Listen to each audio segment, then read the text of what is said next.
Bom dia a todos. Então, estamos felizes com a presença de todos vocês aqui, né, na discussão desse tema que faz parte, né, dessa Semana de Impacto que o Sebrae Rio de Janeiro vem promovendo e que elenca, né, diversos temas absolutamente relevantes, tanto para quem está pensando em empreender com propósito, quanto para quem já atua, né, atua nisso e busca novos conhecimentos, busca se aprimorar em alguma questão, entender um pouco mais algumas particularidades do ecossistema. Então, ao longo da semana já tivemos aí, como a Bruna pôde colocar, algumas discussões muito interessantes. E hoje a gente tem a oportunidade de fazer isso prosseguir aqui, né, com a professora Ruth, que está aqui conosco hoje e que tem um conhecimento muito grande nisso. Então, a gente vai ter a oportunidade aí, Ruth, de poder explorar um pouquinho esse vasto conhecimento que a gente sabe que você tem, né? Então, a Ruth, que ela atua na diretoria de tecnologia da FAPERJ, né? E também, atualmente, ela coordena a área da Central de Ensino à Distância da PUC-Rio, mas tem, né, um repertório, aí, uma experiência muito vasta em diversos setores, aí ligados sempre, juntando a experiência dela de academia e a prática também com empreendedorismo, né? E também a Ruth é uma pessoa que, desde já, eu já até dou um spoiler aqui, eu recomendo que todo mundo que curte, né, o impacto, que siga aí a Ruth nas redes sociais. Eu sigo a Ruth no Facebook, ela sempre, né, acaba trazendo muitos conteúdos interessantes ali para a gente, que a gente sempre acaba se atualizando a partir aí dessas informações que ela nos traz. Ruth, bom dia, é um prazer estar aqui com você, tá? Então eu vou conduzir esse bate-papo aqui para a gente poder trocar um pouco de figurinhas, e aí eu já te passando a palavra, né, te dando mais uma vez o bom dia, agradecendo aqui a sua participação. Eu já queria levantar uma bola para a gente poder aquecer esse papo aqui, né? Você explicar para a gente o que significa, né, de fato, essa captação por editais para negócios de impacto. Bom dia, Ruth. Obrigada, Eduardo. Obrigada, Bruna. Queria agradecer especialmente a Carlinha, a Panicéia, a Juliana, que são tão queridas e que me aguentam, né? Porque eu estou tão confusa esse período de Covid. Estava toda hora me confundindo o horário, o dia, mas estamos aqui. Obrigada pelo convite, é uma honra, especialmente você também pelo Rio de Impacto, né?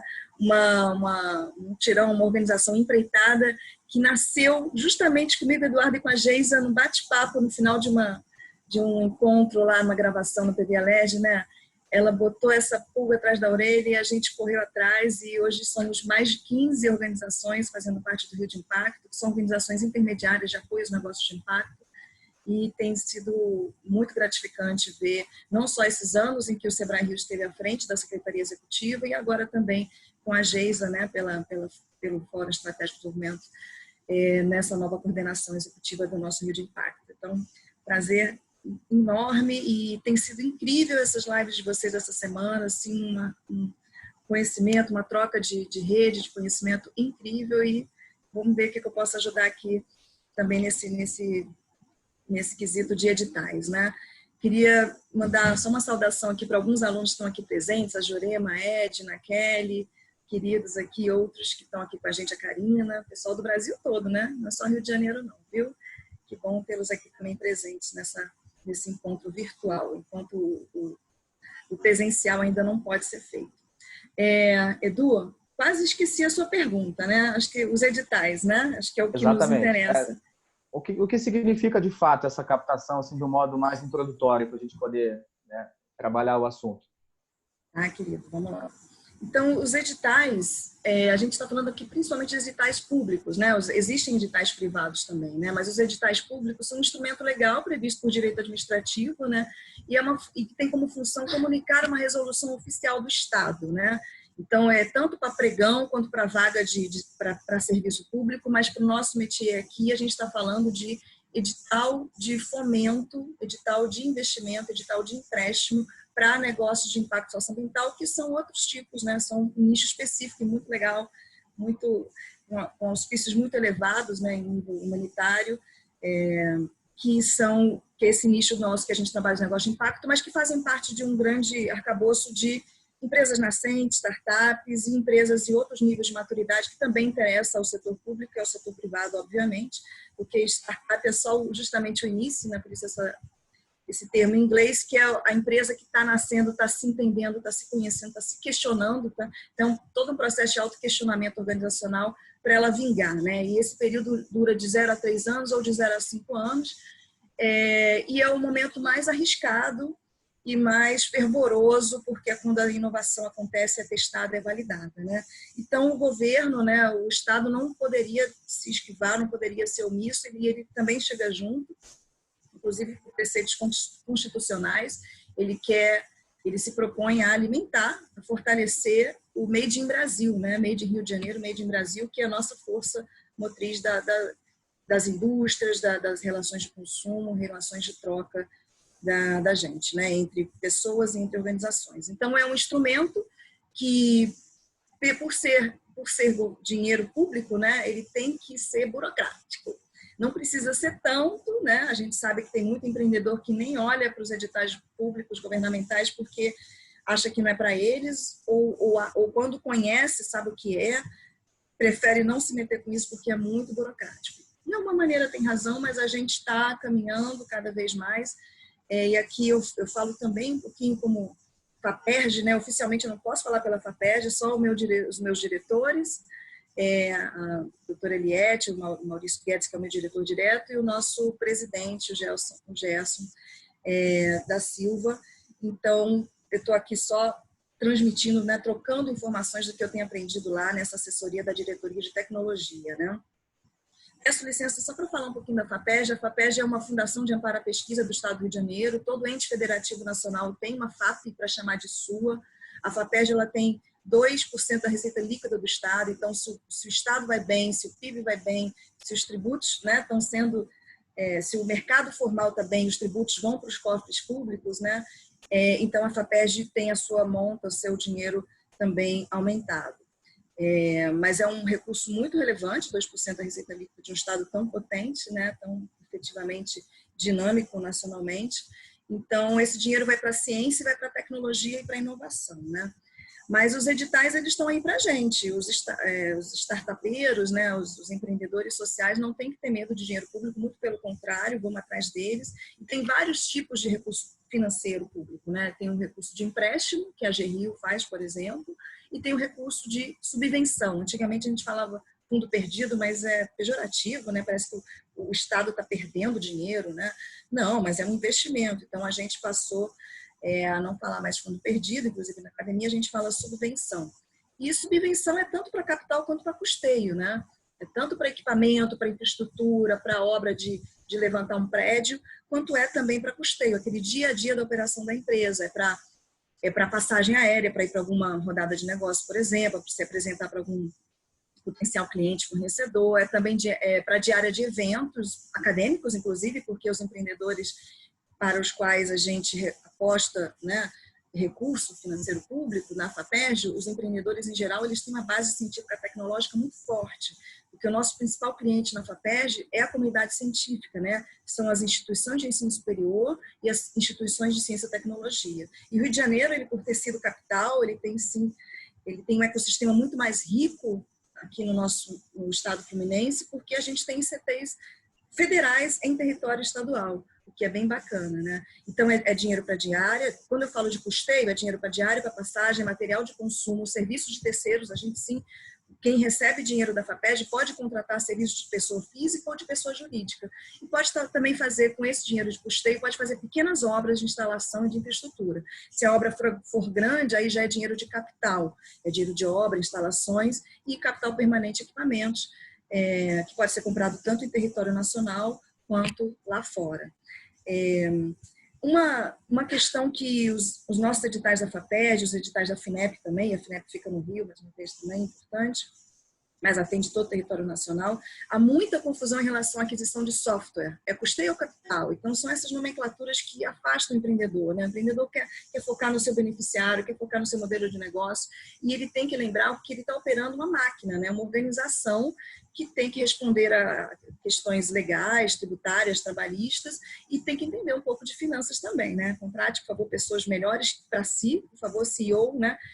Lideranças de empreendimentos, contratem sempre pessoas melhores que você, um currículo fenomenal, não tenham medo de trazer para junto, muito pelo contrário, né? Mas, por exemplo, uma questão que sempre nos deixa muito triste como assessores que avalia editais pela FAPERJ, eu sei que meus colegas na FINEP também, é a aquisição de software. o empreendedor não lê o edital, não lê os anexos do edital, que são calhamaços sim, mas que a gente tem encaminhado para fazer resumos lá no próprio site, né? A aquisição de software depende, às vezes ele é despesa de capital, às vezes é de custeio. Se o proponente põe no lado errado, ele tem isso cortado, o projeto dele pode ser, do ponto de vista meritório, maravilhoso, a gente aprova, mas ele vai ter glosa se ele gastar assim, se ele não atentar que a gente não aprovou aquela rubrica, e se ele não vir direitinho os anexos, né? Então, software, né, que é tão importante, né, base tecnológica nos empreendimentos nascentes, ele tem que atentar que às vezes é capital, às vezes é custeio, mas tem que ler com cuidado lá a formalidade lá disso. Mas é isso, Eduardo, tá a nosso dispor esse dinheiro, muito recurso público a nosso favor, e não temos que ter medo de dinheiro de edital público. Excelente. Então, nessa sua primeira fala, então a nossa reflexão é que o dinheiro ele pode ser usado para diferentes formas, né, de aplicação. Existem realmente muitas dúvidas em função do quantitativo de regras dos editais, né? Então acho que é importante quem tiver disposto a isso se debruçar sobre isso, estudar profundamente essas regras, e elas podem naturalmente variar um pouquinho de acordo com a instituição que está fazendo essa oferta, né? Então, acho que um outro ponto também importante para a gente poder refletir aqui, o meio privado, né? Ele não precisa fugir disso, né? Então, existe, muito pelo contrário, né? Muito da inovação privada, da inovação social, né? Que decorre disso, ela vem sim do fomento de recursos públicos. Então, acho que isso é uma reflexão importante. Então, continuando aqui, Ruth, o que eu queria te propor? Assim, que a gente conseguisse tangibilizar para o pessoal que está nos assistindo, temos 40 participantes na sala, agradecendo aí a audiência de todos. Acho que é importante a gente pensar o seguinte: qual é o momento, assim, na verdade, da iniciativa, né, do negócio, digamos assim. Estamos falando aqui de negócios de impacto socioambiental. Então, em que momento, que time de operação esses editais eles já se tornam aplicáveis? Se eu estou começando uma iniciativa, eu já preciso ter essa iniciativa operacional, ou aí tem um pouquinho para cada um? Então, como é que você pode definir isso para a gente? Varia, depende tanto do agente de fomento, né? A FAPERJ é uma agência de fomento, e depende do edital que foi moldado, que foi forjado, foi planejado e lançado naquele momento, né? Tem vários tipos de editais. Quando eu estava falando de dinheiro de custeio capital, subvenção, faltou também dizer bolsa. FAPERJ, FINEP, CAPES, CNPq, também dá muita bolsa. É uma bolsa de subsistência, que depende da titulação do outorgado, né, do grupo outorgado, e que pode ir até 4 mil, 5 mil, 6 mil reais por mês durante 3, 4, 5 anos, depende do projeto, né? Mas vamos lá. Aliás, quando você falou que recurso público é muito bem-vindo em ecossistemas de inovação, que são muito arriscados, né? É dinheiro empreendedor, em português a gente traduz para capital de risco, mas é capital emergente, né? Capital empreendedor. Nos Estados Unidos, que é o grande país liberal, que, né, um dos melhores ecossistemas do mundo, junto com Israel, Alemanha, Chile, o dinheiro vem da área pública também, para a páreo com dinheiro privado, né? Então, vamos lá. Para negócio de impacto socioambiental, tal como outro nicho, né, os outros nichos de empreendedorismo, tem dinheiro de recurso público para todo nível de maturidade organizacional. Claro que carece mais ou menos, depende do estado, né, mas no Rio de Janeiro a gente vê muitos programas e editais muito focados no nível de ideação, prototipação da jornada do empreendedor, né. Claro que a gente precisa mais para o early stage, né, mais ainda, antes da prototipação, a gente precisa de mais recursos para isso, mas, por exemplo, a FAPERJ não consegue dar recurso para isso. Em geral, recurso para esse momento muito inicial é recurso familiar, é recurso próprio, é recurso principalmente capital anjo, né, de investidor anjo, que são pessoas independentes ou organizada uma ou duas pessoas, mas que dão um dinheiro, um valor menor para aquele momento seed money, né, capital semente para alavancar e para começar a prototipar. Tal. Mas tem também, a gente consegue dar recurso quando a empresa, mais facilmente recurso, quando a empresa já está formalizada, já tem um CNPJ. No caso de MEI não vale para a FAPERJ, infelizmente, tem sido uma luta interna. A gente é empreendedor por dentro também, não poderíamos deixar de ser. Mas tem muito não, a gente vai perguntando, todo mundo diz não. Todas as mesas dizem não, tem todo um carimbo, não, mas a gente vai atrás somente do procurador, tem que sensibilizar o procurador. hashtag foca no procurador. Mas a gente consegue dar dinheiro quando a empresa já está formalizada. Mas a gente tem projetos, programas, por exemplo, como o Centelha, que é um programa nacional do governo federal que a FINEP opera junto com as FAPs. No Rio de Janeiro, infelizmente, a gente não conseguiu fazer a primeira etapa, mas o ano que vem a gente vai ter o Centelha. O Centelha é tanto programa de capacitação, mentoria, quanto também tem um dinheiro aportado pela FINEP, pela FAPERJ, para o empreendedor que tiver em vias de se consolidar, se formalizar. O outro é Startup Rio, que tem anos e anos, inspirado no modelo chileno, que é o nosso ecossistema, um grande ecossistema que a gente mira, se inspira muito, que bom termos exemplos latino-americanos. E o Startup Rio tem sido um sucesso, inclusive hoje em dia já está em outros municípios do estado, e ele também dá dinheiro, ele também dá capital semente. Inicialmente ele dava como auxílio, que é um dinheiro que você aporta para comprar capital, custeio, né, para aportar em capital custeio. Hoje em dia ele está vindo como bolsa. Isso é uma, né, estrutura, soluções internas que a gente tem para deixar o outorgado e a agência de fomento mais tranquila a partir de novos entendimentos sobre a legislação nacional, tá, estadual e municipal. Mas é isso, a gente dá, em tese, dinheiro para todo nível de maturidade organizacional, depende do governo, depende do momento, né, ideológico mesmo, de que é mais importante, depende de quem está na operação, quem é o diretor, que entende mais ou mais, que aposta mais num ou no outro nível de maturidade organizacional. A gente tem uma sensibilidade, por exemplo, na FAPERJ, do nosso diretor, o diretor Maurício Guedes, que foi quem implantou a incubadora, o Parque Tecnológico da UFRJ, né? É um gestor público, né? Ele se aposentou há uns 4 anos atrás, é um gestor público super inovador, sempre botou o pé na porta e perguntou não, não, não até o fim. Então, ele tem uma sensibilidade muito grande, então a gente está fazendo uma política muito importante, apesar do recurso ser sempre menor do que a diretoria científica, né?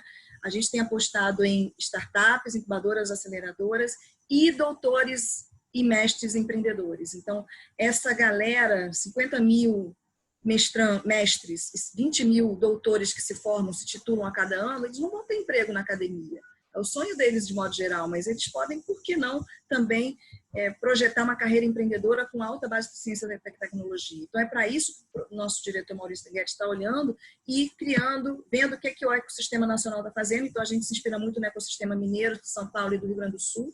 Então, a gente se inspirou, copiou mesmo um dos editais maravilhosos que a gente tem tido muita grande satisfação. Inclusive, vamos divulgar essa semana que vem. São doutoras formadas, tituladas, que estão apostando, vão ficar recebendo um recurso para estar dentro de uma incubadora, só pensando nisso, implementando um empreendimento, inclusive de negócio socioambiental também. Esse é um edital super inovador, em nível regional, né? E temos outro também, o Inserção de Mestre e Doutor, né? Que é empresa consolidada, empresa existente, sediada no Rio de Janeiro. A gente sempre tem algumas particularidades, tem que ser sempre sediado no Rio. Eles estão sendo convidados a serem colaboradores, funcionários colaboradores, bolsistas FAPERJ, para ficar lá 2, 3 anos, ganhando dinheiro pela FAPERJ e ajudando um nicho, uma área de inovação daquela empresa já consolidada para se fortalecer. Seja criando spin-off, filhote dessa empresa que pode se desmembrar e criar outra empresa, seja fortalecendo essa empresa para ela ficar mais competitiva, mais inovadora. E a inovação é o quê, né, Eduardo? Inovação é inovação de marketing, de produto, de serviço, é inovação organizacional e também inovação de catarse, de experiência, de imersão. Então, tem várias maneiras do empreendedor social também se inovar. Não precisa necessariamente criar um produto novo, ele tem outras formas de vender e de apresentar essa proposta para o seu beneficiário, porque não falta problema para ele modular a sua empresa nascente. A gente sempre fala também, né, que a inovação ela é uma forma nova e funcional de resolver um problema antigo, né? Então, onde você pode, através da combinação de conhecimentos já pré-existentes, gerar um conhecimento novo. Você pode gerar um ganho de eficiência, você pode gerar um ganho de processo. Então, muitas vezes acho que existe um tabu de enxergar a inovação como algo restrito a quem é grande, a quem tem dinheiro, a quem tem né, mais possibilidades tecnológicas, mas não, a inovação ela não é invenção, né, Ruth? Acho que é legal também colocar, é aquela invenção funcional, validada, né, que testa, que traz um resultado novo e mais eficiente do que era feito antes, né, e empurra, de fato, a sociedade para frente em todos os aspectos. Então, aqui, a gente está na seara, né, da inovação social e ambiental, né, que busca resolver problemas que o mundo tem, e aqui no nosso caso, na nossa janelinha específica aqui, através de mecanismos que também conversem com o mercado, né? Que é a agregação de valor, né? O custeio disso, a oferta dessa proposta de valor enquanto uma solução de mercado. Então, acho bem legal assim, essa observação, né? Que é possível experimentar formatos de inovação, juntando bastante, né, com a questão dos editais, já te devolvendo a palavra, essa questão que faz digamos, um cruzamento da importância de você ter o conhecimento acadêmico, mas dialogando diretamente com necessidades do mercado e da sociedade. Isso para a nossa diretoria tecnológica é muito caro, sabe, Eduardo? A FAPERJ, historicamente, sempre aportou recurso em volume e em atenção, né, visibilidade, para a diretoria científica, né, para as ações da ciência pura, o que é maravilhoso. A gente agora, por exemplo, descobriu que o soro de um cavalo, né, vai ajudar a pesquisa de a gente ter, por exemplo, um soro, um remédio para o Covid. Isso é FAPERJ Brasil, inovação mundial científica por causa do Covid, né? Acelerou muitas inovações e foi a FAPERJ que financiou essa pesquisa. Então, o cavalo ele está dando muito mais retorno É difícil falar, não sou, né? Mas é isso, a gente está super crista da onda aí. Essa semana a gente divulgou isso, que uma pesquisa com cavalo, uma parceria com o Instituto Vital Brasil, FRJ, e Fiocruz conseguiram essa grande descoberta mundial por causa do dinheiro da FAPERJ aportado. São pesquisas que demoram muito tempo. Não foi esse ano que a FAPERJ deu dinheiro para esse grupo de pesquisadores, não. Já, historicamente, a FAPERJ tem colocado recursos em várias universidades, laboratórios, e isso acontece. Então, a ciência pura é muito importante, só que ela não resolve o problema imediato, ela aponta para tendências, para resoluções de problemas mais avante. As duas coisas são importantes, a ciência pura e a ciência aplicada. A nossa diretoria tecnológica ela tem uma vibe, uma natureza mais de ciência aplicada, que é, por exemplo, onde é muito bem-vindo os negócios de impacto socioambiental, que estão se debruçando, se aprofundando, se imergindo dentro de uma problematização real e que se colocam agora a resolver o problema da sociedade que está com fome agora, que está sendo violentada agora, que está sendo alijada dos seus direitos agora, né? Então, a gente cutuca a academia para dar mais interesse, dar mais vontade de não ter só a invenção. A invenção é a ciência pura, que fica bonito nos anais de eventos, de congressos, no currículo acadêmico dos pesquisadores. Tem que funcionar na prática. E pontua bem a universidade, posiciona o Brasil como um grande produtor de artigos científicos, e a gente sim, a gente tem uma relevância nesse tema, mas na hora do vamos ver, na hora da patente, na hora de resolver problema, a gente fica muito aquém do grande movimento. Então, essa é a pegada da invenção e da inovação. A inovação é a aplicabilidade no mercado, né? É a aceitação da sociedade daquela inovação. E a inovação também, Eduardo, ela é contextualizada, ela é relativizada, né? Enquanto uma coisa super inovadora no Brasil, nos Estados Unidos, no Chile, em Israel, já foi encampada, já tem outros concorrentes. Então, a gente tem que ficar sempre com esse radar antenado, radar ligado do que está acontecendo no mundo afora em nível de inovação científica e tecnológica, até para fazer parceria e para propor coisas mais disruptivas, né? Mais radicais em nível de inovação no Brasil, para dar mais valor agregado ao produto, ao serviço da empresa da assistência social. Então, assim, vamos pensar agora, Ruth, assim, numa jornada prática, né, de quem está pensando em inovar, gerar essa inovação, e também pensar do ponto de vista de impacto, né? Então, assim, do ponto de vista dos editais hoje. Então, assim, como é que essa proposta de impacto social ou ambiental é analisada? Né? Assim, qual é o tipo de caminho, né, que se busca transformar? Então, entendendo que para que a gente diferencie, né, uma inovação, digamos, mais inovação tradicional é ótimo, né? Mas, assim, uma inovação mais, digamos assim, percebida pela sociedade, aonde se difere de fato dessa inovação social ou ambiental, né? Então, assim, quando esse edital ele está sendo analisado, está sendo formatado, as propostas estão sendo enviadas para lá de diversos realizadores, né, que estão buscando aquele recurso para promover aquela inovação. Como é que é avaliada essa caixinha do impacto? Que tipo de propostas podem ser enviadas, em que setores? Para a gente focar um pouquinho agora nessa problemática, né, que o impacto quer ajudar a resolver. Conta um pouquinho dessa sua experiência para a gente. O lado de cá dos avaliadores, né, e não só a gente, assessor das diretorias da FAPERJ, avaliamos, mas a gente, por alguns momentos, a gente foge à nossa expertise, né, saber do micróbio, da lágrima, da cobra. Então, a gente contrata também, a gente aciona avaliadores externos específicos, né, especialistas naquela temática. Mas do nosso lado, a gente falando de impacto de modo geral, não o nosso impacto socioambiental, a gente quer ver o grau de absorção daquela inovação na sociedade, o nível de maturidade da empresa, o grau de expertise do grupo empreendedor, do grupo pesquisador que está ali.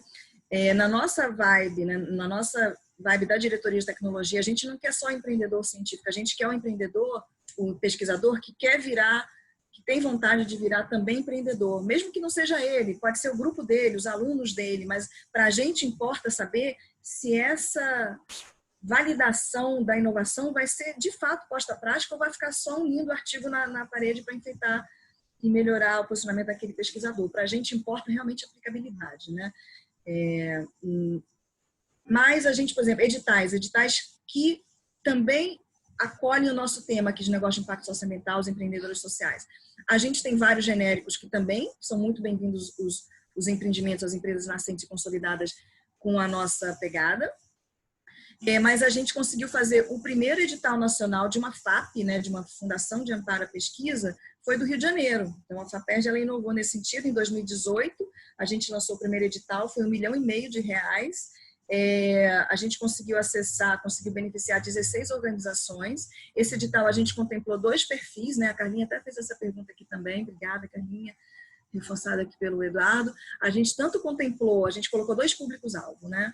O empreendedor na ponta, o empreendedor que está resolvendo algum problema, que está em fase de prototipação daquela solução para aquele problema. E a gente também colocou dinheiro, outro recurso dentro desse mesmo edital para entidades intermediárias. Entidades, por exemplo, vou falar das contempladas, né? Citaue ganhou dinheiro, recurso da FAPERJ para implementar um programa muito bacana no Rio de Janeiro, que é para instigar gestores públicos a pensarem, formularem, botarem na pista, né, botarem na rua editais para bondes, os títulos, contratos de impacto socioambiental. É uma coisa super bacana no exterior, no Brasil a gente ainda está caminhando. Então, o Citaue está botando uma sementinha. Então, a gente apostou, e a gente não foi, foram vários avaliadores, e unanimemente a gente apostou no Citaue. Outro programa que a gente aportou também foi o ECLOS, o Instituto ECLOS da Andrea Gomide, que aqui há 2 dias falou tão brilhantemente para a gente, fiquei muito inspirada com a exposição dela. O ECLOS também é uma aceleradora social, ganhou recurso de outro edital, nem foi desse específico de negócio de impacto socioambiental, né? Ela ganhou recurso de edital para fomento de aceleradora incubadora. Então, a gente está muito feliz e tem o nosso time lá também, FAPERJ, uma agência de fomento, dinheiro público, apostando e valorizando esse tipo de iniciativa tão bacana, como a Andrea Gomides aqui contou para a gente. E na ponta, por exemplo, a gente colocou dinheiro para um projeto maravilhoso da UFRJ, em Macaé, que é tanto para a população quilombola quanto para a família, agricultores familiares. Então, é universitário da UFRJ Campus Macaé, desenvolvendo tecnologias sociais para a população que está lá. Então, eles vão ter uma produtividade maior com a mandioca, eles vão conseguir valorizar mais o produto deles, que é produtos primários, né, da agricultura, extrativismo, de forma sustentável e incorporando conhecimento. Então, os alunos aprenderam, a universidade se justificou para que ela existe, para resolver problema também da sociedade, obviamente, e aquela produção familiar e dos quilombolas ganharam muito mais produtividade, a geração de renda deles foi muito mais avançada. Eles são uma cooperativa. Então, a cooperativa, sim, faz parte do campo do negócio de impacto socioambiental, sim. E a tecnologia social é um campo muito caro também para a gente, que a gente deve focar e também trabalhar como estratégia para modular os empreendimentos nascentes. Respondi? Respondeu. Então, pensando um pouquinho, né, acho que em setores, em temas, para a gente conseguir talvez trazer alguns novos exemplos, né, para o pessoal que está aqui nos assistindo, né?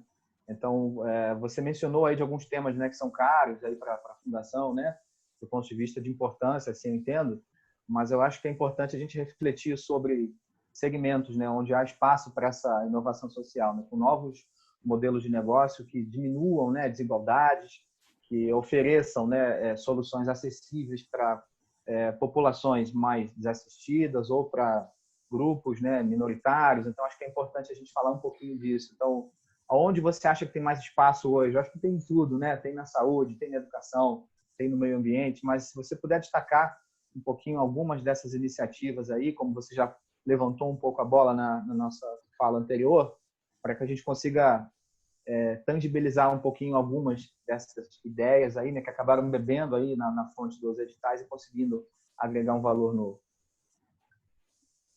Eu gosto muito de uma iniciativa que é o Workay, né, da Juliana, do Patrick, ex-alunos PUC-Rio. O Workay, ele faz intermediação de mão de obra, que na prática é uma categoria econômica com tributação muito alta, mas é isso aí, faz parte, a gente tem que jogar conforme a música no Brasil, né? Mas a intermediação de mão de obra de mulheres de periferia, mulheres formadas em construção civil, mas que nunca tiveram a oportunidade do primeiro trabalho, porque elas são mulheres, né? E a sociedade acha que elas não vão chegar junto, não vão fazer direito, né? Então, eles têm um modelo de negócio incrível, que elas juntam homens de longa data, elas viram parceira deles para entender, para ter prática, aí sim elas têm autonomia. Então, o Workay tem isso. Claro, ele tanto visa o lucro, tem que remunerar bem as pessoas, inclusive esses colaboradores que são MEI dentro da operação do Workay. Mas o Workay, ele tem a métrica de quantas pessoas colaboraram, quanta capacitação eles conseguiram fazer para aquelas empreendedoras terem autonomia e não dependerem só do Workay. Então, eles fazem curso de como fotografar a obra antes e depois, como se vender, como fazer uma boa mídia. Vai trabalhar também com painel solar, que você não sabe, mas é uma potência, inclusive para fazer parceria com outra organização que é a Insolar, que é a empresa carioca também, que já está atuando no Brasil, que leva energia solar à comunidade carente, à periferia, às quebradas e às favelas. Então, o Workay para mim é incrível também. A gente gosta muito, né, Carlinha, do Robson Mello, também da Estante Virtual. A Estante Virtual, ele é nascido e criado na Rocinha, né, favela Gávea, oh meu Deus. E ele hoje em dia tem uma das empresas sociais de impacto social mais dinâmicas, né, com um dos maiores faturamentos do Rio de Janeiro é da empresa do Robson Mello, né, que faz o quê? Instiga a leitura e o autoral em crianças para eles lançarem seus próprios livros, né? Então, vamos ficar de olho aí nele também. Mas o que não falta são iniciativas. A gente gosta muito também de outra que é assistida por vocês, né? Que é o Correio Amigo, não é isso, Eduardo? Carteiro Amigo. Carteiro Amigo. Ai, meu Deus, Carteiro Amigo. Porque dá um simples direito do morador da favela, da comunidade, conseguir receber a sua aprovação naquele processo seletivo. Ele não vai ter vergonha de dizer eu tenho endereço sim, não precisa mandar lá para uma caixa grande que fica um monte de coisa volumada, eu quero receber sim meu celular em casa porque eu comprei online e eu vou ter o direito de receber em casa e não vai ser extraviado. Então, simples assim, ele conseguiu toda uma articulação com georreferenciamento, com agentes locais ajudando a mapear a comunidade. No início os Correios ficaram com receio, isso aí é monopólio, tá? Mas depois eles entenderam que é colaboração e hoje em dia está para além da Rocinha, está em outras comunidades também. Perfeito. Então, se a gente focar mais... Ele atende em regiões onde o correio não chega, porque não há, às vezes, até o registro da rua, então existe aí, né? É um problema que está sendo resolvido através de uma solução de mercado acessível para uma população local. Acho que é um excelente exemplo. Só pegando carona também no exemplo que você deu, que eu acho importante a gente tangibilizar para o pessoal, também aproveito para dizer para o pessoal que as perguntas serão respondidas aqui ao final, aquelas que não existir tempo, a nossa equipe que está aí acompanhando vai poder entrar em contato depois. A gente vai reservar um tempinho para isso no final. O pessoal que no chat está falando, para a gente ter aí, para olhar as perguntas, mas a gente vai ver. Então, só um exemplo, você citou a Insolar, né, da iniciativa do Henrique, né, do Henrique Drummond, ela que é um empreendedor muito bacana, né, que fornece aí soluções de energia, né, para comunidades, né, para energia solar. Ela foi gestada, digamos assim, numa maratona de negócios de impacto social lá conosco, né, do Sebrae parceiros no final ali de 2013, então já vai aí para 7 anos nessa jornada, e acho que é também um exemplo bacana de um empreendedor que conseguiu aí, né, ele se conectar com diferentes pontos do ecossistema, entender como é que funciona a lógica dos editais, né? E aí agora tem 2 pontinhos aqui para a gente abordar, Ruth, antes de abrir aí para as perguntas, a Bruna vai estar nos ajudando com isso. Então, qual é a melhor forma que você acha que tem para se preparar antes, né, de aplicar para um edital? O que a pessoa deve, né, tomar cuidado com isso? Que tipo de informações ela deve buscar? Primeiro, ela já deve nascer o máximo certinho possível, né? Procurar logo se formalizar. É claro que faz parte do jogo também, em nível de ideação, prototipação, você ter algum nível ainda informal, mas o quanto antes você se formalizar melhor, trabalhar com equipe potente e com a questão dos direitos trabalhistas bem equacionado, né? E eu diria que o principal, além disso, o mais importante é você já começar medindo o seu impacto. Aqui você endereça energia, né? Se você se propõe a combater a desnutrição infantil, tem que ter aquilo diário de bordo. Você tem que mostrar para você e para os seus colaboradores, seus potenciais investidores, que você de verdade está melhorando a alimentação, a soberania alimentar, a segurança alimentar daquela família, daquela comunidade.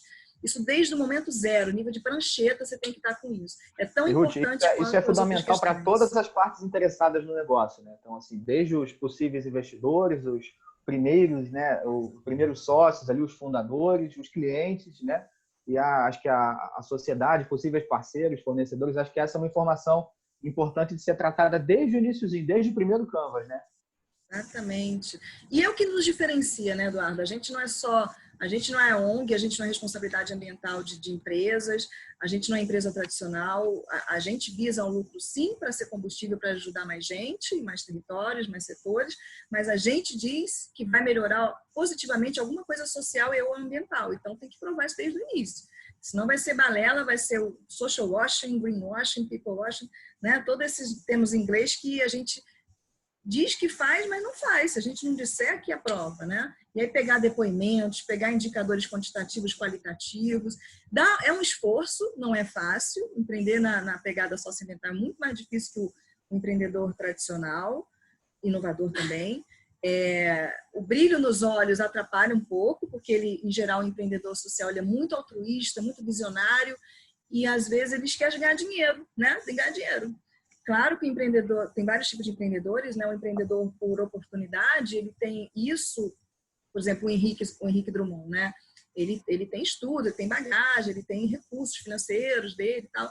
Ele é um empreendedor por oportunidade, ele não nasceu na favela, né?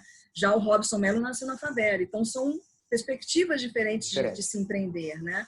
Mas os dois têm capacidade, claro que diferenciada, né? A gente não está falando, a meritocracia é uma grande questão que a gente tem que trabalhar no Brasil. Os pontos de largada são diferentes, as pessoas não têm direitos iguais no Brasil, infelizmente, por causa da caça, da raça, da cor, do gênero, da idade, de onde veio, qual a sua origem, né? A comparação que eu faço, Ruth, é como se fosse uma prova de natação, né? Que você não tem todo mundo pulando ali daquele... É como se uma pessoa já pulasse lá no meio da piscina e outra estivesse pulando lá de trás. Então, acho que os negócios eles têm que ajudar a diminuir essa distância também, né? Para que as pessoas possam mergulhar, né? Do mesmo ponto ali de saída. Então, acho que essa noção ela é muito importante, essa questão do dinheiro, do recurso, ela acaba sendo, né, um tabu com o mindset desse empreendedor, mas na minha visão, acho que o dinheiro ele tem que ser visto como um meio de mitigação, de resolução desses problemas, né? E de que uma aplicação correta, equilibrada, um reinvestimento, né, disso para que o negócio siga inovando, siga atingindo mais pessoas, siga ampliando esse impacto, ele naturalmente ele pode ser positivo. Então acho que tudo é uma questão de como essas forças, né, se correlacionam, né?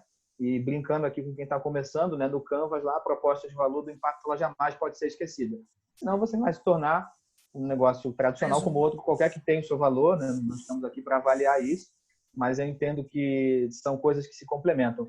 Último ponto aqui para a gente poder abrir, Ruth, para o pessoal poder trazer algumas perguntas para a gente. Prometo ser breve, para a gente ir logo para a galera. Desculpa. Exato.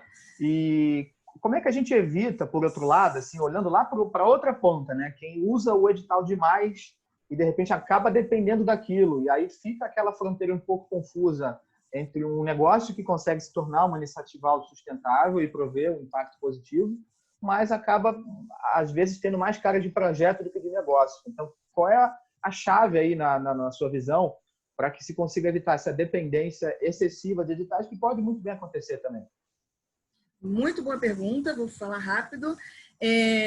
Pega muito mal. Se você está crescendo sempre às custas de editais públicos e privados, vai pegar muito mal, porque o investidor, o colaborador, quando você for fazer um IPO, né, abrir suas ações, na bolsa, isso vai pegar muito mal, porque você não vai ter rodagem, não vai ter tempo de mercado.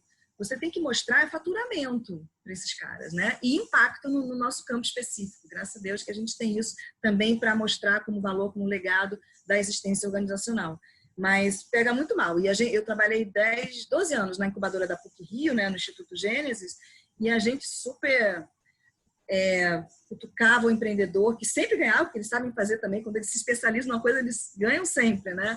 Então, eles sempre ganhavam vários editais públicos, né?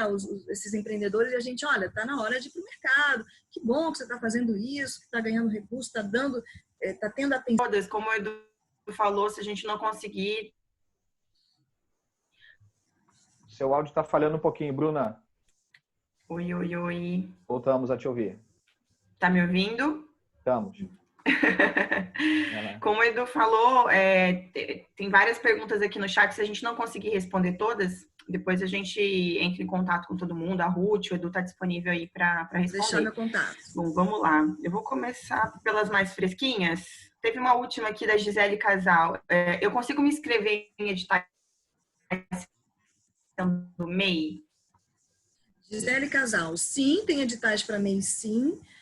Tem editais, por exemplo, Startup Rio, ele não quer que você seja nada, você só esteja em nível de ideação, não pode ter nenhuma CNPJ aberta. É o caso do Startup Rio, mas a maioria dos editais da FAPERJ não pode ser MEI. Se a gente exige um CNPJ, ele não reconhece o MEI como CNPJ, isso é uma briga minha, viu? Eu falo com muita... Que bom que você está perguntando isso, por favor, manda lá, pode reclamar. Quando o Eduardo estava falando da pegada, a gente tem que lembrar, isso me afeta muito. Eu venho do mundo da economia solidária, que é muito aguerrido ideologicamente, põe o pé na porta, reclama, briga por direitos. A gente, no mundo empreendedor, do modo geral, a gente não faz isso, a gente não é tão ativista politicamente, a gente tem que brigar. Por favor, manda lá um pedido. Por que o MEI não é reconhecido? Na própria PUC-Rio, a gente tem contratações para fazer algum serviço, a PUC-Rio não reconhece o MEI como CNPJ. Eu acho isso um absurdo, uma discrepância, né? Mas sim e não, a pergunta para a sua questão. Depende do edital, depende da agência de fomento, depende de que nível, se você já está meio formalizado ou não, depende do edital, querida. Desculpa não ser tão precisa, porque realmente é bem heterogênea essa resposta. O Rafael Pinho de Moraes perguntou: Ruth, é possível hoje elaborar editais específicos para negócios de impacto social? Haja vista a ausência de marco legal próprio e a inexistência de consenso quanto às métricas de impacto. Claro que é possível. Como é o nome dele? Rafael, obrigada pela pergunta. É possível sim, tanto é que a gente, mesmo o Rio de Janeiro, mesmo sem a gente ter a legislação regulamentada, que a gente aprovou ano passado a legislação, o Rio de Impacto foi super promotor disso, está na fase de regulamentação. A gente, mesmo sem ter regulamentação, a gente em 2018 fez um edital, FAPERJ, dizendo o que é que a FAPERJ entende como negócio de impacto, que a gente descreveu lá. Dito isso, a gente vai dar dinheiro para esse tipo de empreendimento, por favor, venham fazer propostas que a gente vai otorgar quem a gente achar que é meritório. E a gente botou dinheiro para 16 organizações no estado do Rio, 1.500.000, é pouco dinheiro ainda, né? Nós botamos R$1.500.000 para alavancar, ajudar, fortalecer o ecossistema fluminense. Sim, é possível, sim. Perfeito. Turismo virtual no Brasil quer saber se existe algum curso de aprofundamento sobre esse tema de captação, se existe essa profissão de captador, enfim, aonde ele consegue mais informações. Olha, vocês vão me ajudar aqui nessa resposta, hein? Tem um mercado de trabalho que são os captadores de editais públicos, né? No meio cultural, isso é muito normal. A Lei Rouanet sempre tem alguém que ajuda a escrever, porque é um negócio burocrático, um formulário horroroso, que depois de conseguir aprovação ainda tem que captar. É normal ter intermediário, uns agentes que sabem onde está o dinheiro. Nesse campo de negócio de impacto social, a gente ainda tem que criar o nosso mercado, né? Mas existem, né? Existem tutoriais, tem uma associação nacional de captadores de recursos. Não sei muito responder essa pergunta, não. Agradeço quem ajudar. Tentar ajudar um pouquinho aqui. Assim, no mercado existe, né, essa expertise, né, da pessoa que tem acumulado essa experiência, né, ou as empresas que têm de ajudar, né, de direcionar, mas justamente acho que por acumular essa experiência de já ter escrito projetos antecipadamente, né? Então, até tem uma pergunta aqui sobre Lei Rouanet, eu vou até aproveitar aqui para para poder conectar. Não é exatamente o nosso propósito aqui hoje, né, Ruth, falar da Lei Rouanet, mas assim, a Lei Rouanet ela também é um mecanismo de incentivo que também vai gerar negócio e que em algum momento, diversos eu acho, ela vai também carregar impacto através ali das questões decorrentes da cultura, né? Então, é bom a gente pensar que o impacto ele é transversal, ele pode acontecer na cultura, ele pode acontecer na saúde, ele pode acontecer em tecnologia, ele pode acontecer em educação, né? Então, inclusive na cultura. Então, acho que a Rouanet talvez ela tenha um arcabouço que vise uma democratização e que, naturalmente, você pode ter ações ali que gerem impacto e outras que talvez não gerem, mas acho que essa é uma discussão aí para, né, um novo espaço que acho que caberia um dia inteiro de falar só disso aqui, mas muito boa pergunta. Ótima pergunta, Rafael Pinho. Acho que também um ponto aqui, Bruna, eu vou acrescentar aqui, teve alguém, foi o Davi Cardinho, ele perguntou como conquistar o patrocinador e como engajá-lo na atividade que se propôs a colaborar. Né? Então, vou pedir também para a Ruth dividir essa aqui, eu vou tomar um pouquinho ela aqui para mim, mas eu acho que vai muito de acordo com a visão de propósito, né, que essa empresa tem, né? Se você está buscando um patrocinador para um parceiro para uma determinada visão, acho que cabe assim o que de fato você está entregando, para que público você quer entregar e onde há convergência, né, de interesse com que aquela organização está buscando entregar, né? Então acho que cabe estudar o que o seu patrocinador entrega, com quem ele se relaciona e se aquilo tem ou não convergência com a sua iniciativa, né? Então, ele pergunta também, Ruth, o que você acha do crowdfunding, né, como uma oportunidade de captação, parecendo algo tão incerto, né? E para quem você acha que o crowdfunding funciona? Inclusive, o pessoal aqui no chat também falou que a Estante Virtual está com uma vaquinha virtual também, para lá na Benfeitoria, não é isso? Benfeitoria é uma empresa graduada lá pela PUC, Estante Virtual, vamos ficar ligado nisso também. Patrocinador, vou responder essa pergunta. Patrocinador, quando a gente fala de negócio de impacto socioambiental, tem que lembrar que o negócio, e aí até por causa do Antônio Pedro, que brigou com a gente está falando um pouco de negócio social, nichado, bem, é porque a gente faz parte do guarda-chuva maior do campo do empreendedorismo de inovação, em que os negócios de impacto se colocam lá como nicho ainda, mas eu espero que um dia a gente veja tudo como impacto socioambiental, né? Que é uma visão nossa. Mas o patrocinador, o recurso subsidiado, a filantropia, não pode ter na sua receita da sua organização nascente ou consolidada, mas é importante que ela seja diminuta, seja pequena, porque o negócio social ele tem mecanismo de mercado, ele tem que vender algum produto, algum serviço. E ficar dependente de filantropia, recurso subsidiado, patrocínio, ele é ONG, ele é terceiro setor. Lembra disso, tá? E agora, Antônio Pedro, patrocinador. Ih, esqueci agora. A questão do crowdfunding, né? Sim. Parece essencial. algo muito incerto. Você acha que funciona para quem? Eu acho que funciona para muita gente. As coisas os resultados que eu tenho visto para várias empresas, tanto do nosso campo como de empreendedorismo inovador de modo geral, têm sido bem promissores. Chegou muito tímido com a Catarse Benfeitoria, uns 10 anos atrás, e eu acho que o pequeno investidor, né, principalmente nesses tempos de novos, melhores, normais, as pessoas, com aquele visibilidade que ele dá ao seu ato de consumo.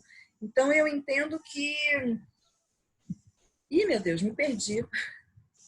Vou entrar um pouquinho aqui, Ruth. Assim, eu acho que essa questão do crowdfunding, e aí também trazendo um pouquinho da nossa visão do Sebrae, né, em relação a isso, o crowdfunding ele acaba funcionando também como uma prova real da sua capacidade de engajar pessoas em torno daquela causa. Então, aquilo pode ser um validador, digamos assim, mais simples e do ponto de vista até de risco, até menor, porque se de fato você não conseguir ou não tiver essa capacidade, né, de com as suas ferramentas, com a sua rede, que é muito importante, de estimular pessoas a contribuírem pelo menos com um startzinho inicial de alguma iniciativa que seja, isso já começa, né, a dizer algumas coisas. Então, a gente teve experiências positivas com pessoas que abraçavam a causa do crowdfunding e diziam, bom, eu preciso mobilizar minha rede, eu vou correr atrás desse recurso. Então, isso acabava, digamos, irradiando e já funcionando até como uma prova da capacidade empreendedora dessa pessoa. E também você tem exemplos de pessoas que vão colocar lá a sua iniciativa no site, deixar aquilo lá estanque e esperar que o dinheiro comece a cair do céu. Não é assim que funciona, né? Então, acho que também é um exercício empreendedor, você montar a sua campanha no crowdfunding e buscar recursos para isso. Então, só antes de te devolver a palavra, dizer que também no Sebrae a gente tem alguns instrumentos, né, de preparação para quem está pensando em trabalhar com isso. Então, existem capacitações, talks. A gente tem um programa de aceleração que se chama Impacta, né, que já tem alguns anos aí de realização, já conseguiu ajudar pessoas a elevarem, né, o patamar das suas iniciativas.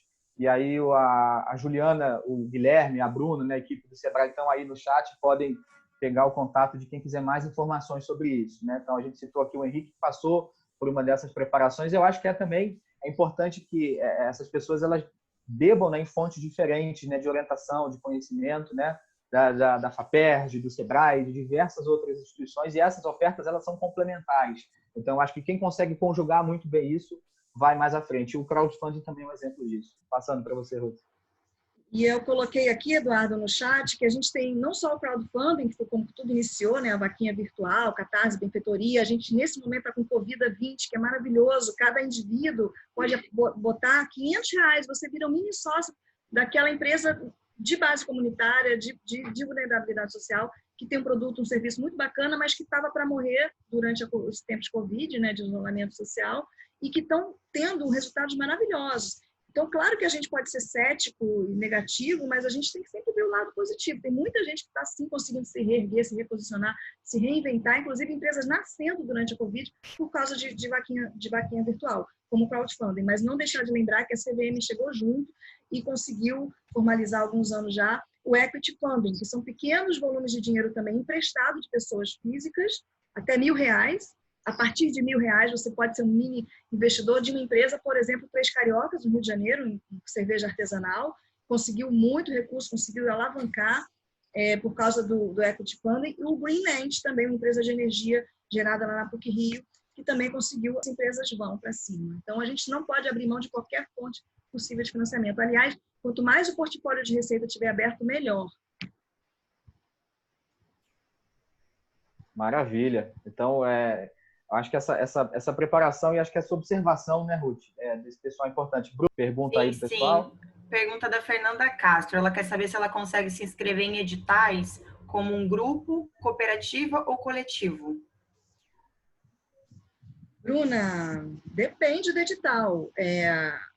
Os editais da FAPERJ geralmente são para empresas. Tem que ter um otorgado, quando é CNPJ, quando é CPF, tem que ter um otorgado, mas ele apresenta a equipe dele que está por trás. Se ele ainda for, por exemplo, Startup Rio, ele apresenta o nome um proponente, mas ele diz que tem a equipe dele que está junto. Mas oficialmente é o CPF. E tem outros que são, é o nome do pesquisador, daquele laboratório, daquela empresa, e ele por trás apresenta a empresa. Se for CNPJ, é o CNPJ da UFRJ, por exemplo, se for pesquisador de uma universidade, ou da PUC-Rio, ou de qualquer universidade, no Rio de Janeiro, ou de alguma ICT, que também é beneficiário da FAPERJ. Mas aí, de novo, depende do edital. Mas é muito bem visto, você não está sozinho. Aliás, por favor, não empreendam sozinho. E não vale dizer que está empreendendo com a mãe ou com a sogra porque está no contrato social. Não vale. Tem que ter aquele esforço, aquela energia dedicada àqueles anos combinados. Ó, gente, não esquece de responder a pesquisa satisfação, que está aí no chat. Quero muito ter o feedback de vocês. O Davi fez mais uma pergunta. Ele quer saber fins lucrativos. Ele colocou assim, seria isso? Quem paga é o patrocinador e não o público final? É possível que os colaboradores recebam salário? Eduardo, você me ajuda nessa aí. Eu não sou jurista, vamos lá. Né? É possível, sim, que os colaboradores recebam salário. A diferença é a natureza jurídica da iniciativa, né? Uma iniciativa de terceiro setor, ela não vai visar lucro, né? Ela precisa usar o recurso para que a atividade, né, funcione. Ela pode captar doações. Então, a natureza jurídica é diferente. Mas o sem fins de lucro, ele tem receita. Ele só não tem lucro. Exatamente. A natureza dessa receita não se chama lucro, é outro tipo. Eu recomendo que o Davi, normalmente as pessoas. Eu recomendo que o Davi assista um painel que já aconteceu aqui com uma professora maravilhosa, que eu pulo uma gafe, agora eu não vou lembrar o nome de dizer, mas eu acho que ele vai entrar no canal do Rio de Impacto, né, como foi falado no início para isso, e lá ele vai ter uma aula super bacana e super completa sobre isso. Se o Guilherme ou a Juliana puderem colocar no chat essa informação para o Davi, eu acho que é bem funcional, vai ser bem bacana. André Gomides também falou disso anteontem, aqui na live de manhã. Então, acho que um ponto também, né, Ruth? Talvez para a gente fechar, né, por conta do horário aqui, Bruna, como é que estamos? Não, a gente já pode fechar, Pode pode fechar? encerrar, Edu, sim. Beleza, então vou te passar, Ruth, para as considerações finais e também vou pegar uma brechinha para fazer uma consideração breve aqui. Eu entendo que também nessa nossa intenção de propor iniciativas e negócios com propósito, a gente também tem que fazer uma reflexão muito grande do nosso papel como consumidor, do nosso papel como microinvestidor, né? Como a Ruth trouxe, né? Acho que ajudar a movimentar boas iniciativas, né? A consumir produtos que tenham, né, um processo mais consciente de elaboração, apostar em iniciativas que a gente acredita, com pequenos recursos também que estejam ao nosso alcance, é algo que acho que a gente pode ajudar a influenciar novos adeptos, né? Então, acho que existem pesquisas que mostram isso, né? As novas gerações, elas aceitam sim, até às vezes pagar mais por um determinado produto ou serviço que tenha uma proposta de valor positiva do ponto de vista social, ambiental, né? Então, isso é caro hoje para o planeta e para a sociedade. Então, acho que todos nós, enquanto consumidores, também devemos ter essa reflexão. E só voltando a bola para você, né? Se você tem algum recado final em relação a isso, e muito obrigado pela sua contribuição com essa aula aí sobre editais que você nos deu, Ruth. Não é aula, não, é um bate-papo que a gente aprende junto, né? É isso, essa coisa do consumo é muito importante, assim, tanto quanto a nossa atuação como cidadão crítico da sociedade.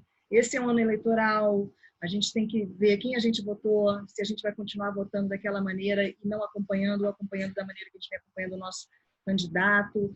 A gente tem que participar dos processos de consulta pública, de posicionamento. A gente hoje em dia tem um marco legal da inovação muito bacana, porque ficou algum tempo na internet rodando e recebendo contribuições. Então, hoje a gente pode chamar que um dos marcos legais de ciência, inovação e tecnologia melhores do mundo. Para a para com qualquer ecossistema. É claro que na letra da lei fica bonito, a gente tem que fazer, implantar, regulamentar e tirar o medo que o gestor público tem de assinar papel. Desde toda essa corrupção veio à tona, porque corrupção sempre existiu e sempre houve corruptores e corruptos, a gente tem que ver sempre os dois lados, quem dá, quem pega e quem toma, né? Os gestores públicos, os agentes econômicos públicos começaram a ficar com muito receio de assinar papel. Isso é uma tranca, uma retranca. Isso é trabalhar na retranca. A gente tem que ir para frente. E a gente está na era do conhecimento, né?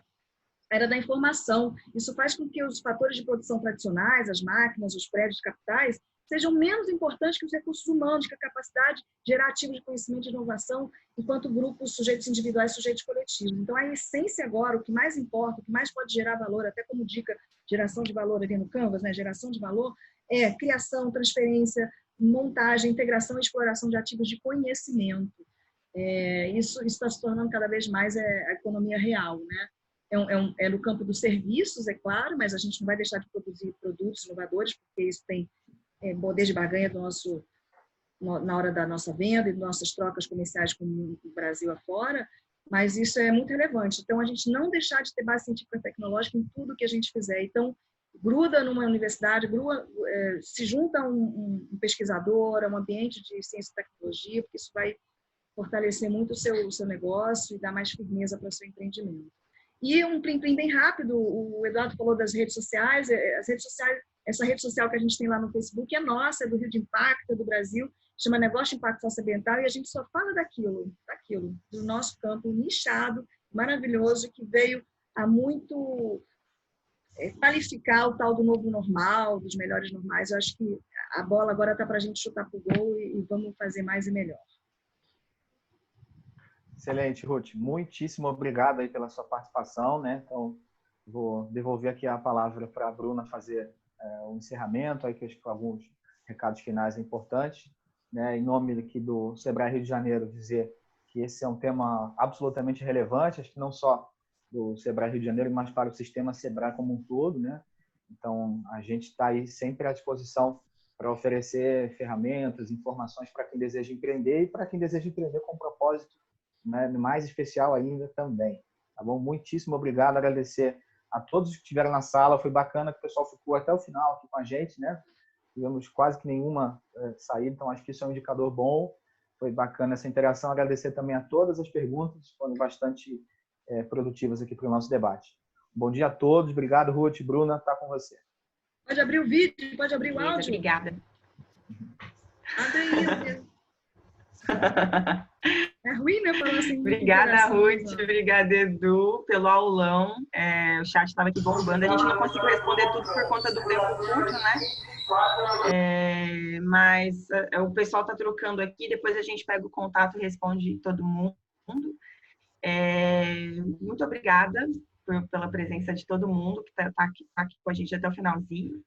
Hoje a gente ainda vai ter mais um evento, tá? Não deixem de participar, às 5 horas. A gente vai falar sobre legislação para negócios de impacto. E amanhã a gente faz o encerramento da nossa semana, então a gente ainda tem mais 3 eventos. O Guilherme deixou o link da pesquisa de satisfação, não deixem de preencher. A gente ainda vai deixar um tempinho aí a sala aberta, porque o pessoal ainda está